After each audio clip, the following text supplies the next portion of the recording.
करवाइए। कांति भाई इंतजार कर रहे हैं अपने छगन भाई का इंतजार कर रहे हैं। छगन भाई जहां पर भी हो वहां पहुंचे। आज इस मानगढ़ धाम के इस पावन धरा पर 4 राज्य से आदिवासी समुदाय, साथ ही हमारे बीच में एससी और ओबीसी के कुछ साथी और माइनॉरिटी के कुछ साथी बिल प्रदेश की एकता को कायम करने के लिए इस मानगढ़ धाम पर एकत्रित हुए और हम सब के द्वारा 1913 में जो यहाँ पर एक शहादत हुआ था, 1500 से ऊपर बिलों को मारा गया था, उनके वंशज के रूप में हम आज एकत्रित हुए हैं। और जो शहीद हुए हमारे वीर महापुरुष जिन्होंने अपनी जान गंवाई, उनको उनके जो सपने थे, उनका जो उद्देश्य था, हम सब मिलकर पूरा करने की कोशिश करेंगे। आज इस पहाड़ी पर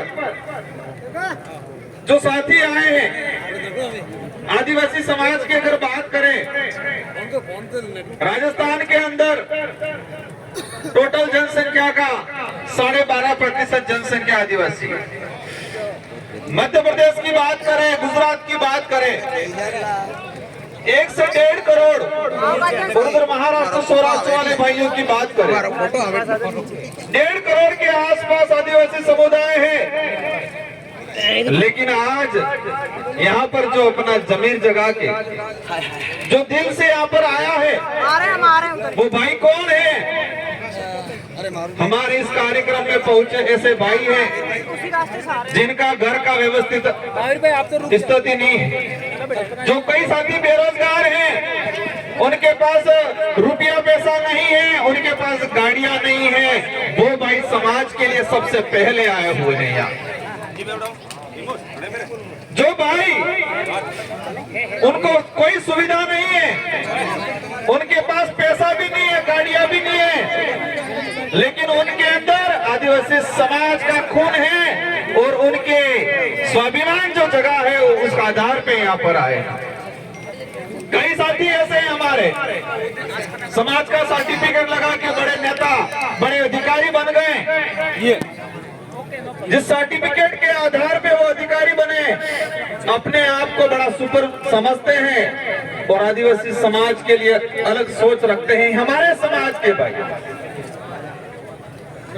तो ये जो लड़ाई है, ये लड़ाई जो है हमारे पुरखे भी लड़ते आए थे, हम भी लड़ रहे हैं और आने वाली पीढ़ी को भी लड़ना पड़ेगा।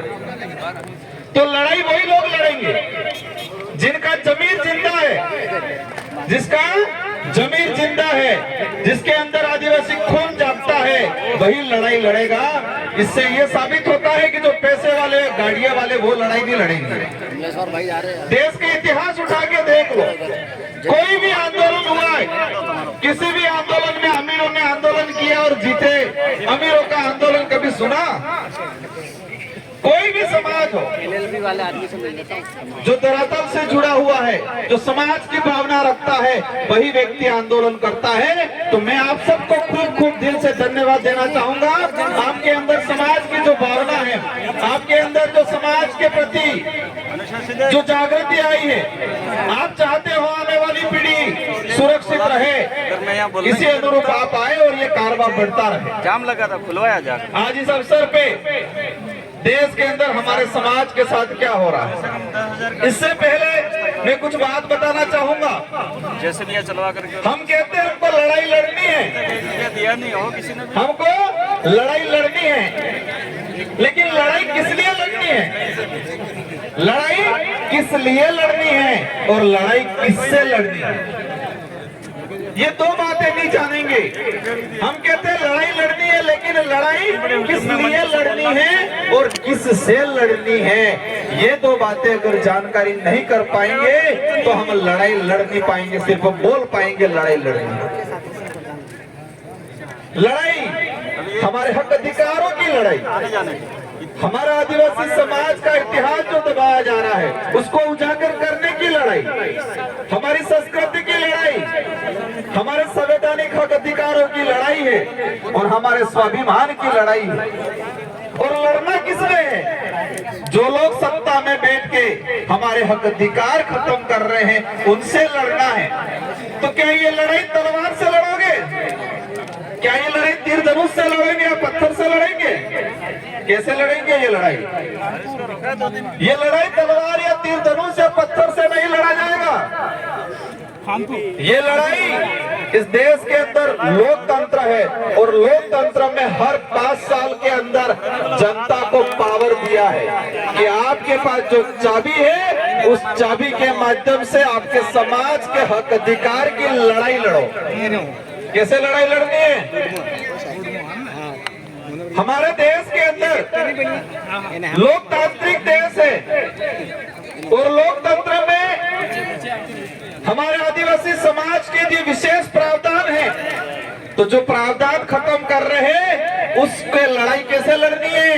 5 साल के अंदर जो बारी आती है और लोकतंत्र की जो चाबी है मत की, उस चाबी को ऐसा लगाओ कि उनके ताले जंग खा जाए, तो लड़ाई जीतेंगे। बाकी हम गालियां दे देंगे, कहीं रास्ते में पत्थर मार देंगे, कहीं तलवार लेके निकल जाएंगे, धनुष लेके निकल जाएंगे, ऐसे लड़ाई नहीं लड़ी जाएगी। गुजरात के भाई सौराष्ट्र वाले आए थे, एक तो साथी और मिले। हम गुजरात में गए थे विधानसभा चुनाव प्रचार में, कह रहे थे हम तो समाज में छाती બધું હારું જ છે, અમે આદિવાસી સમાજને હક અધિકાર બદલે લડા, लेकिन वोट तो भाजपा चालू पड़े। लड़ाई क्या है? लड़नी किससे है वही नहीं पता है और लड़ाई लड़ने निकल जाएंगे। लड़ाई है क्या, लड़नी किससे है वो पहचान ही नहीं पा रहे हैं और हम लड़ाई लड़ने निकल जाएंगे तो वो लड़ाई जीत नहीं पाएंगे। देश के अंदर जो स्थिति बनी हुई है, ये लोकतांत्रिक देश था, उस लोकतांत्रिक देश को राजतांत्रिक बनाने का काम कर रहे हैं। जो नेता थे 5 साल के लिए चुने जाते थे, वो एज ए राजा के रूप में काम कर रहे हैं और हमारे समाज के हक अधिकार को खत्म करने का काम कर रहे हैं। हाल ही में यूसीसी समान नागरिक संहिता कानून आया। हमारा अनपढ़ भाई गांव में जो रहता है वो कहता है बढ़िया कानून, समान नागरिक समान था ही। આપણે ઘેર હે वो बंगला बनी जाएगा, पहला फाय गाड़ी है हमारे गाड़ी है सोचता होगा। और कमल कांग्रेस के लोग ऐसे ही प्रचार करते हैं, समान नागरिक थाई जाएगा, सब बराबर थाई जाएंगे। हमारे अधिकार जो खत्म हो जाएंगे, शेड्यूल एरिया के जो प्रावधान है वो खत्म हो जाएंगे।